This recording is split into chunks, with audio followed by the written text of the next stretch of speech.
Okay, let's dive right into this. Welcome to the Explainer. Today, we're taking a wild journey into human mastery over biology's ultimate blueprint. I mean, for decades, we've known that all living things basically run on a core operating system, right?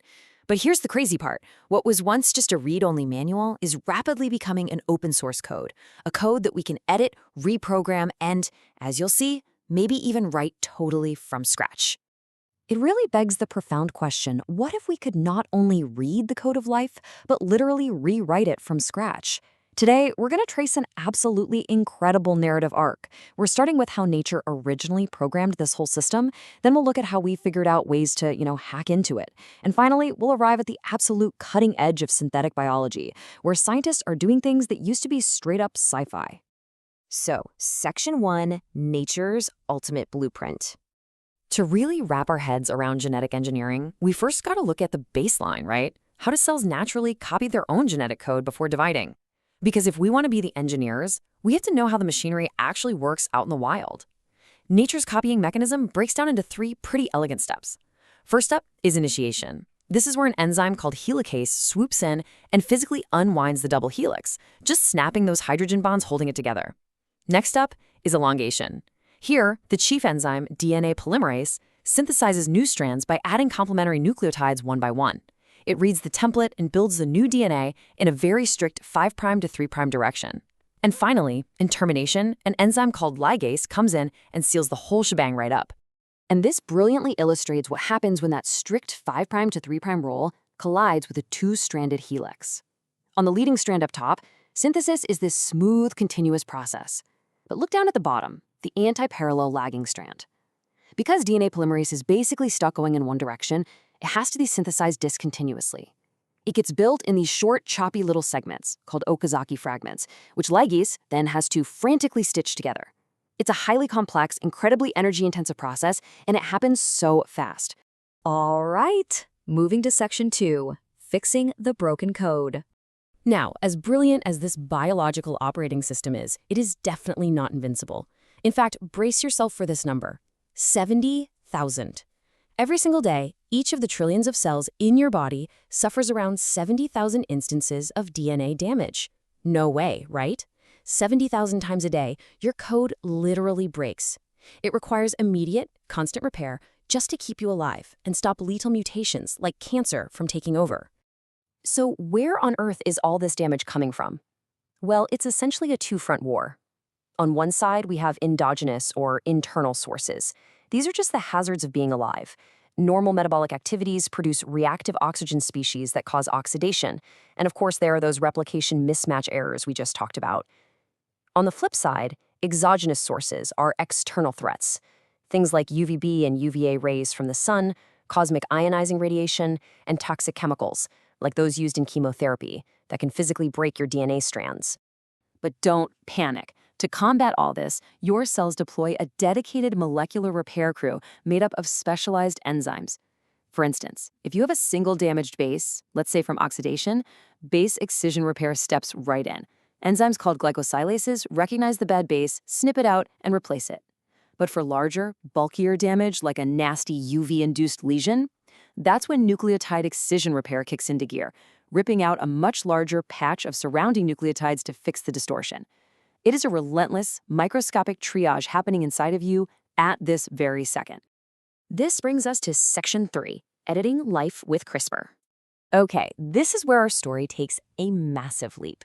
We're pivoting from merely letting nature's automatic repair protocols do their thing to us intentionally hijacking the system and actively editing the code. And the real game changer here? CRISPR. It's totally fascinating because it actually evolved as a microbial immune system.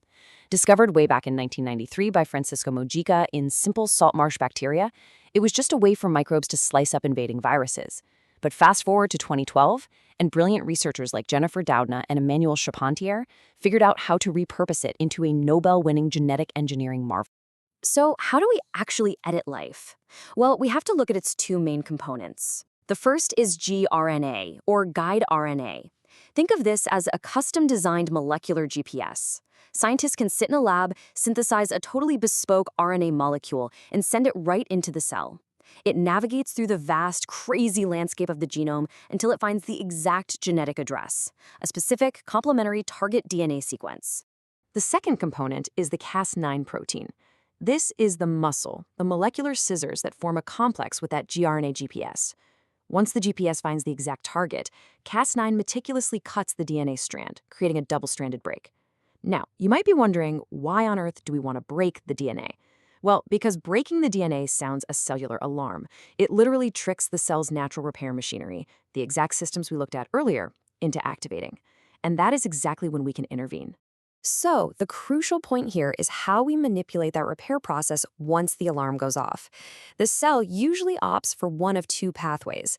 On the left, we've got NHEJ, the quick fix. It frantically jams the broken ends back together, which is super fast, but yeah, error-prone. This creates insertions or deletions that effectively break or knock out a gene. And actually, that's incredibly useful if you want to purposefully mute a gene, like knocking out the CCR5 gene to create HIV-resistant cells. On the right, though, is HDR. This is the precision artist. It's slower, but if scientists provide a custom DNA template right alongside the CRISPR cut, the cell will copy it flawlessly. That's how we can go in and correct devastating mutations, like the one that causes cystic fibrosis.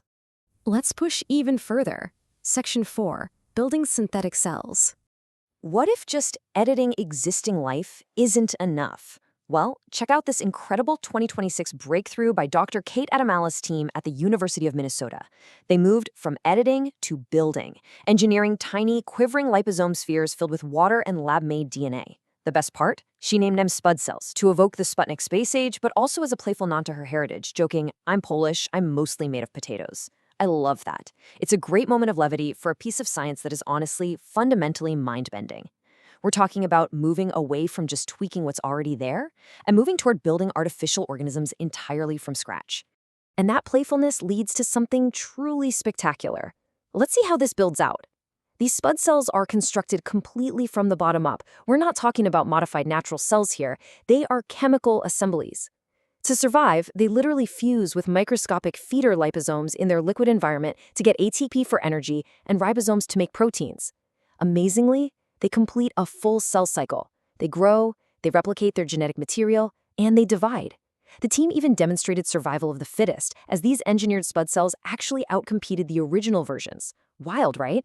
Now, we definitely need to be clear about their limitations. While Professor Tom Ellis at Imperial College called this a massive breakthrough, these little blobs are not truly alive in a way you and I are. For one, they are completely relying on being immersed in that surrounding chemical liquid. They can't build their own protein-making machinery from scratch, they can't control their metabolism, and they can't even clear their own waste. Plus, they're kind of sloppy. When they divide, they often pass on the wrong amount of DNA, meaning they basically conk out after just a few generations. Which leads us to our final stop. Section 5, The Future of Biology. We've gone all the way from natural origins to the synthetic frontier. So let's look ahead at what this actually means for humanity.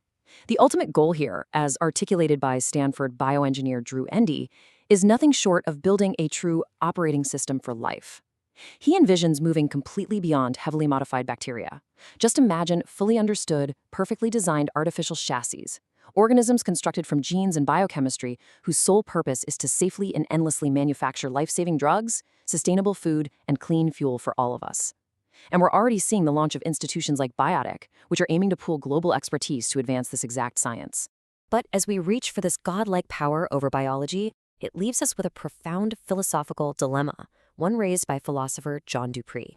Is life really just a collection of chemicals we can rearrange into a factory?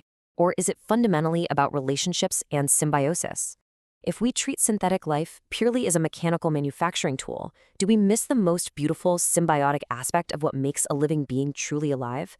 It's a huge question, and definitely something for all of us to ponder as we step into this brave new world of synthetic biology.